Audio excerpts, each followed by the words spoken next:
President রাষ্ট্রের অভিভাবক হিসাবে তিনি জঘন্য অপরাধ করেছেন রাষ্ট্রের নাগরিকদের প্রতি। তিনি সমস্ত খুনের সহযোগী ছিলেন। তার আমলে যে খুনগুলো হয়েছে, একটা খুনের বিরুদ্ধেও তিনি শাসক গোষ্ঠীর প্রতিবাদ করেন নাই। আসসালামু আলাইকুম সাংবাদিক ভাই ও বোনেরা, আপনারা দীর্ঘ প্রতীক্ষায় ছিলেন, সারা জাতি প্রতীক্ষায় আছে। বহু প্রত্যাশার একটা নির্বাচন হয়েছে।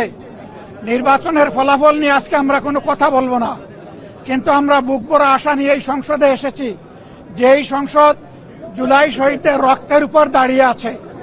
আমরা অনুরোধ করেছিলাম যে এই সংসদে যারা ফ্যাসিস্ট সরকারের দূষর ছিল, যারা খুনের সহযোগী ছিল, তারা কেউ যেন এখানে কোনো বক্তব্য রাখতে না পারে। এই প্রেসিডেন্ট তিনটা কারণে অপরাধী, যার বক্তব্য এই মহান সংসদে আমরা শুনতে পারি না। প্রথম কারণ হচ্ছে তিনি সমস্ত খুনের সহযোগী ছিলেন। তার আমলে যে খুনগুলো হয়েছে, একটা খুনের বিরুদ্ধেও তিনি শাসক গোষ্ঠীর প্রতিবাদ করেন নাই। সেই খুনের তিনি কোনো ব্যবস্থা গ্রহণ করেন নাই। প্রেসিডেন্ট রাষ্ট্রের অভিভাবক হিসাবে তিনি জঘন্য অপরাধ করেছেন রাষ্ট্রের নাগরিকদের প্রতি। দ্বিতীয় কারণ ছিল, আপনারা জানেন, আগস্ট মাসের 5 তারিখ 24 সালে তিনি জাতির উদ্দেশ্যে ভাষণ দিয়েছেন। সেই ভাষণে তিনি বলেছিলেন যে ফ্যাসিস্ট প্রধানমন্ত্রী পদত্যাগ করেছেন এবং তিনি তা মঞ্জুর করেছেন। পরবর্তী পর্যায়ে আপনারা দেখেছেন, দুইটা মিডিয়ার সাথে সাক্ষাৎকার দিতে গিয়ে তিনি তা অস্বীকার করেছেন, নতুন গল্প সামনে নিয়ে এসেছেন। তিনি জাতির সামনে মিথ্যাবাদী হিসাবে সাব্যস্ত হয়েছে। দেশের প্রেসিডেন্ট মিথ্যাবাদী সাব্যস্ত হওয়ার পরে প্রেসিডেন্ট হিসাবে তার আর কোন নৈতিক অধিকার থাকে না। 3 নম্বর অপরাধ তিনি করেছেন, তিনি নিজের হাতে অর্ডিন্যান্স সাইন করেছেন। এই জুলাই অভ্যুত্থানের পরে ফেব্রুয়ারির 12 তারিখ নির্বাচন হবে।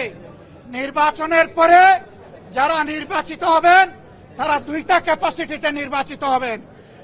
তারা সংস্কার পরিষদের সদস্য হিসাবে নির্বাচিত হবেন এবং তারা একই সাথে সংসদ সদস্য হিসাবে নির্বাচিত হবেন। একই দিনে উভয় শপথ একই ব্যক্তি পড়াবেন। অত্যন্ত দুঃখের বিষয়, সেই শপথ দুটো আমরা নিলেও সরকারি দল নেয়নি।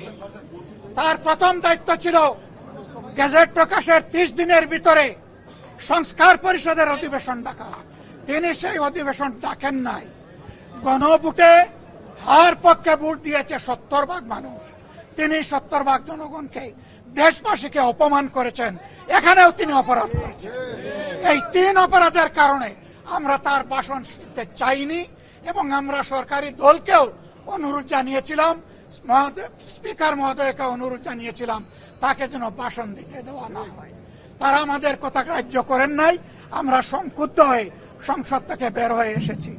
আমরা আগামীতে এই সংসদে কোনো অন্যায়কে আমরা বরদাস্ত করব না এবং মেনে নেব না। আমরা জনগণের স্বার্থের পক্ষে লড়াই করে যাব, অধিকারের পক্ষে লড়াই করে যাব। প্রিয় দেশবাসী, আমরা আপনাদের সাথে আসছি, আপনাদের অধিকারের পক্ষে আছি, আপনাদের রায়ের প্রতি আমাদের সম্মান আছে। আমরা আছি আপনাদের সাথে, আপনারাও থাকবেন আমাদের সাথে। সাংবাদিক বন্ধুগণ, আপনাদেরকে ধন্যবাদ। আমরা মূল জায়গায় বক্তব্য দিয়েছি, ধরে একটা করে বক্তব্য দেওয়ার কোনো দরকার নাই। আমরা তার নৈতিক বৈধতা বহু আগে অস্বীকার করেছি, প্রত্যাখ্যান করেছি।